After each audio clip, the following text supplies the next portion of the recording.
সাথে অন্য যে প্রতিপাদ্য জলবায়ু পরিবর্তন সেদিকে যদি আমরা তাকাই তাহলে সেখানে দেখব যে সেই আইন বাস্তবায়নের দিকে বিশ্ব সম্প্রদায় অতটা মনোযোগী না। যতটা কথা হয়, যতটা মিটিং হয়, মিছিল হয়, সেমিনার হয়, সেটা নিয়ে তারা আগ্রহী না।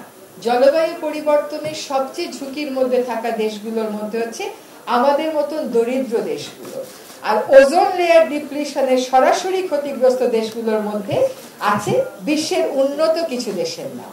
তো যখন জীবনের প্রশ্ন আসে, আমাদের দেশের জনগণের জীবন, দরিদ্র বা উন্নয়নশীল দেশের জনগণের জীবন এবং উন্নত বিশ্বের জনগণের জীবন একই রকম প্রাধান্য পেয়েছে এটা বলা যাচ্ছে না। জলবায়ু পরিবর্তনে এখনো পর্যন্ত উন্নত বিশ্বে যে পরিমাণ অর্থ দেওয়ার কথা উন্নয়নশীল বিশ্বকে, তা তারা কোনোদিনও দেয়নি, তার ধারে কাছেও যায়নি। কিন্তু যদি আবার ওজোন লেয়ারের আইনে আসে, সেখানে উন্নত বিশ্বে যে টাকাটা দেওয়ার কথা সেটা কিন্তু তারা দেয়। তো এইখানে আমরা আরেক রকমের বৈষম্য দেখতে পাই। তো এখন আমাদেরকে আজকের প্রতিপাদ্যটা ওজোন এবং জলবায়ু পরিবর্তনকে একসাথে সংযুক্ত করছে, কারণ যেই বিশেষ গ্যাসটা নিয়ে কথা বলা হচ্ছে সেই বিশেষ গ্যাসটা আমি জিয়া ভাই থেকে যেটা শুনলাম যে এটা এখন মন্ট্রিয়াল প্রোটোকল দায়িত্ব দিয়েছে। আমি আপনি আজকে যে এয়ার কন্ডিশনারে বসে আছি সেটাও হয়তো এখানে কন্ট্রিবিউট করছে। আমরা যে ফোমের প্যাকেটগুলোতে স্যান্ডউইচ আনি বাসায়, বার্গার আনি বাসায়, সেটাও এখানে কন্ট্রিবিউট করে। ফলে আমাদের ভোগবাদের সাথে, আমাদের জীবন মানের সাথে, জীবনযাত্রার স্টাইলের সাথে এটার একটা সম্পর্ক আছে। এটা যদি আমরা একটু চিন্তা করি, এটা এর আগের দিনও যখন এখানে এসেছিলাম বলে গেছি, যখন আজকের অবস্থানে এসে কথা বলেছি তখনও বলেছি, আগের অবস্থানেও বলেছি, দেখেন দুপুর 12:30টায় আমরা কতগুলো বাতি জ্বালিয়ে এখানে বসে আছি। এটাই হচ্ছে আমাদের পরিকল্পনার দৈন্যতা। আমরা বিল্ডিংটাকে এমন ভাবে পরিকল্পনা করিনি যেখানে এই ভর দুপুরে আমাদের আলোর জ্বালানোর কোনো প্রয়োজন হবে না। তো যাই হোক, যেটা হয়ে গেছে হয়ে গেছে। আমি পরিবেশ অধিদপ্তরকে এবং মন্ত্রণালয়কে বলেছি যে এখন থেকে আর নতুন কোন বিল্ডিং এ তারা আবার বেস্ট প্রকল্পের আওতায় আরেকটা বিল্ডিং করবে, এইরকম ভুল ডিজাইন যেন আমরা না করি। আমরা যেন মাটি দিয়ে পোড়ানো ইট ব্যবহার না করি। আমরা যেন টপসয়ের অক্ষত থাকবে এবং তারপরে নির্মিত হবে এমন নির্মাণ সামগ্রী ব্যবহার করি। এবার ফিরে আসি বাচ্চাদের কথায়। এখন উন্নত বিশ্ব আপনার জন্য কি করলো না করলো সেটা নিয়ে যদি আপনি বসে থাকেন, তাহলে হয়তো আপনাকে শেষ পর্যন্ত হতাশ হতে হবে। আপনার জীবনযাত্রায় কোন জায়গাতে গতিটাকে নিয়ন্ত্রণ করতে হবে, লাগাম টানতে হবে, সেটা আমাদেরকেই ভাবতে হবে। ভবিষ্যৎ প্রজন্মকে এমন একটা জায়গায় যদি আমরা রেখে যাই যেখানে ওজোন স্তর ফুটা হয়ে সূর্যের অতি বেগুনি রশ্মি ঢুকে গিয়ে আমাদেরকে ক্যান্সার দিবে, ধানের উৎপাদন হবে না, জীববৈচিত্র্যে বন্য প্রাণীর ক্ষেত্রে জেনেটিক মডিফিকেশন হয়ে যাবে, তাহলে বলবো যে আগামী প্রজন্মের জন্য আমরা ঠিক উন্নয়নের ধারাটাকে বেছে নেই নাই।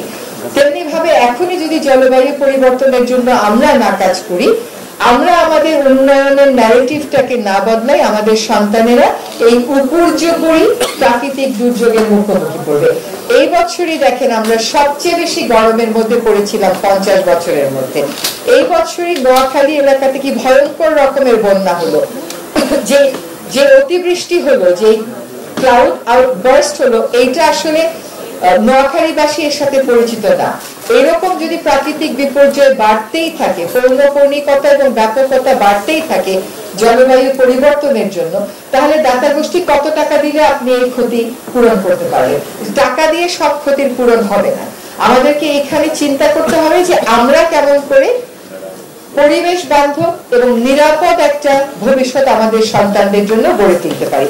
আজকে যে কর্মসূচিটা পালিত হয়েছে, ওজোন লেয়ার ক্ষতিগ্রস্ত করার জন্য বিভিন্ন গ্যাস এর পরিমাণ হ্রাস করার ক্ষেত্রে বাংলাদেশ অনেক গুরুত্বপূর্ণ ভূমিকা পালন করেছে। বাংলাদেশ 2012 এবং 17 সালে পুরস্কৃত হয়েছে, 19 সালেও বাংলাদেশ প্রশংসিত হয়েছে। এবং এই যে এত কর্মকাণ্ড, we have got sincere, uninterrupted, continuous support from our development partners, in particular UNDP and UNEP. We have got Stephen Liller from UNDP with us today.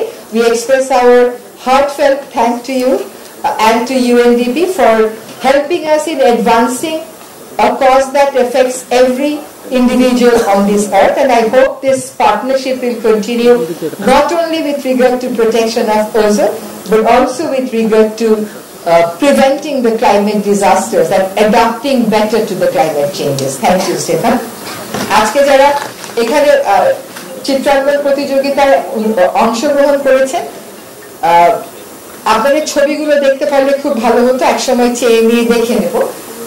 আপনাদের জন্য যদি খুশির প্রতিপাদ্য দিতে পারতাম আমরা, তাহলে অনেক বেশি আত্মতৃপ্তি পাওয়া যেত। তো আশা করি ওজোন লেয়ার ক্ষয় অন্তত আমরা যে সাফল্যটা দেখিয়েছি, যে কর্মতৎপরতা দেখিয়েছি, একই কর্মতৎপরতা যদি আমরা জলবায়ু পরিবর্তনের মোকাবেলায় দেখাই, নিজেদের সক্ষমতা গড়ে তুলি, দেশীয় সমাধান খুঁজি, তাহলে নিশ্চয়ই কয়েক বছরের মধ্যে আপনাদেরকে আমরা সুজলা সুফলা শস্য শ্যামলা বাংলাদেশের চিত্রই আঁকে দেব। সকলকে অনেক ধন্যবাদ।